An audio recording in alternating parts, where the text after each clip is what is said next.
Okay, so please tell us about your intro to field sketching. This is so interesting.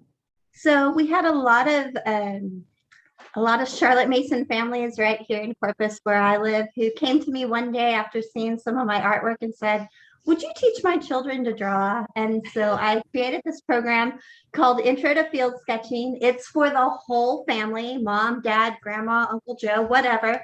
And we do it Yes. together and it's great fun. So there will be 7 sessions.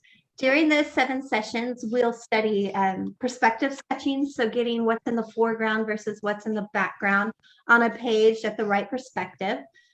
Framing, so when something's really overwhelming, how to take it into a nice sizable chunk to sketch. So that might be something like taking your landscape from here to here to draw just a piece of that landscape, or it might be zooming in on something through a toilet paper tube where you're just getting a little bitty section of something. So framing can help you with that. We'll study some kind of color theory with tints, tones, shades, and hues.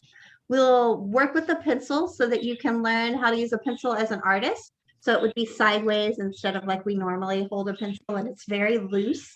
So I'll teach you all of the fun about pencil shading. We'll study negative space. So looking at things not like, oh, I know what this deer is, but it's hard to draw. Instead, you say, well, there's some grass down here and there's some sky here. And you kind of create that negative space around the deer, and then suddenly that deer appears. We'll do movement and gestures, so just some quick movements. So if a bird is flying by really fast, I'll teach you how to catch the gesture of that bird, and with some quick notes in your journal as well. And then we'll do flowers at different angles so that you can learn that not all pictures are done of the flower from straight down or straight looking at it this way. We'll kind of tilt those flowers and play with some angles and perspective as well.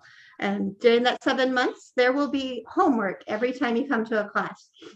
The homework is 4 activities on whatever your new activity is, a 10-minute sit. So that's a place that you choose in your nearby nature that you'll go back to regularly.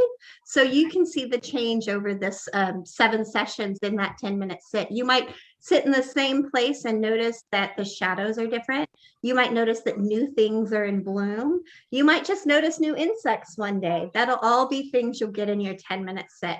And then we'll revisit in the other 2 lessons something that you have done in the past that will help you improve your skills. It's all about what I call pencil miles. The more you put your pencil to the paper in your sketchbook, the better you're going to get. I love it. So, and I know many of the moms that have taken your class locally and they rave about it. And, they say they no longer have broccoli trees when they right. do their We don't sketching. like broccoli trees.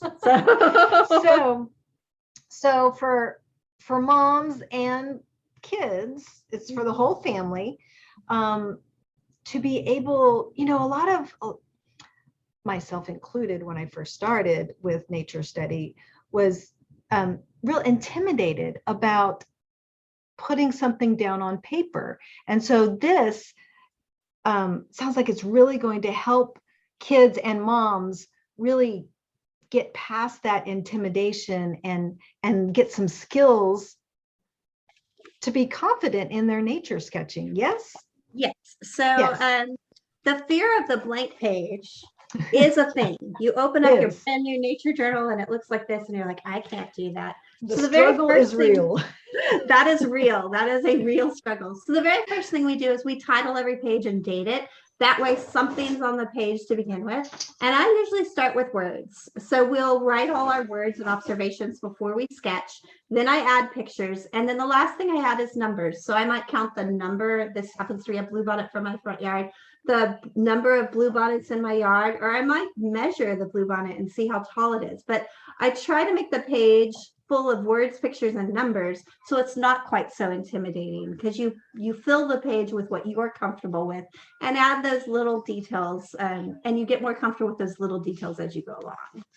I love it. Okay, so field sketching, intro to field sketching. Right. It's going to be fabulous. All right. Can't wait. Thank you, Lari Jo. It's going to be fun. Yes.